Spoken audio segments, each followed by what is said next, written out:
સોમેશ્વર મહાદેવનો 11મો પટોત્સવ ઉજવવામાં આવ્યો। પંચવટીમાં મહાદેવનું આ એક જ મંદિર છે અને ખૂબ પ્રમાણમાં ભાવિ ભક્તોએ ભાગ લીધો। લઘુરુદ્ર યજ્ઞમાં 11 પાટલા હતા અને બધા જ ખૂબ ઉત્સાહપૂર્વક આખો દિવસ પૂજા કરી। અહીંના વિસ્તારમાં સોમેશ્વર મહાદેવ એટલે એક સંપૂર્ણ શ્રદ્ધાનું કેન્દ્ર। આખા વિસ્તારમાં ઉત્સાહ આજે રહ્યો અને પટોત્સવમાં મંદિર નિર્માણનું કામ ચાલુ છે।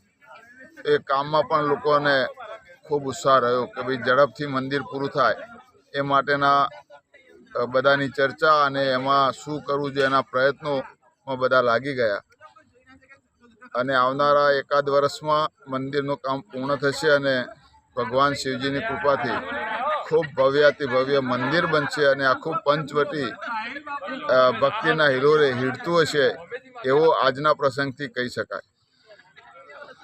બોલો સોમેશ્વર દાદાની જય।